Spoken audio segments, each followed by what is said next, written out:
కుమ్మక్కయ్యి ఆవిడ చెప్తుంది కదా. ఆవిడ లావణ్య గారు డ్రగ్స్ కి సంబంధించిన కేసుల్లో మిమ్మల్ని ఇరుక్కునేలా చేశారన్న కోపంతోనే ఈ కేసులో శేఖర్ భాషని ఇరికించారు మీరు? లేదు అంత స్టూపిడిటీగా నేను అసలు ఇచ్చానండి. స్టూపిడ్ మీ ఎదురుగా మీకు అక్కడ కూర్చున్నవాడు స్టూపిడ్ నేను కాదు.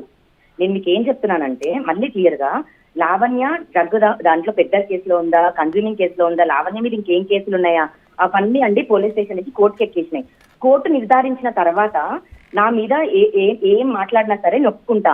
ఈవెన్ దో నేను ప్రాస్టిట్యూట్ అంటున్నారు. ప్రాస్టిట్యూట్ అంటే ఒళ్ళు అమ్ముకునే ఒక అమ్మాయి కదా. ఆ ఒళ్ళు అమ్ముకునే అమ్మాయిది కూడా కోర్టులో చట్టంలో ఏం చెప్తే అది చేద్దాం. ఒళ్ళు అమ్ముకునే అమ్మాయి అయితే న్యాయం ఉండొచ్చు కానీ డ్రగ్ పెడ్లర్స్ కి న్యాయం ఉండకూడదు సార్.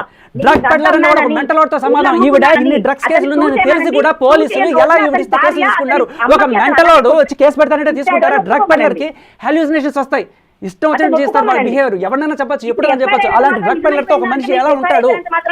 కానీ ఇక్కడ డ్రగ్ పెడ్లర్ కేసు పెట్టడానికి వచ్చినప్పుడు పోలీసులు ఖచ్చితంగా ఆవిడకి డ్రగ్స్ టెస్ట్ చేశారు. డ్రగ్ పెడ్లర్ సంబంధించి డ్రగ్స్ కి సంబంధించి కేసు ఎదుర్కొంటున్న ఒక మనిషి మీద దాడి జరిగితే ఆవిడ ఇంట్లోనే కూర్చుని ఉండాలా?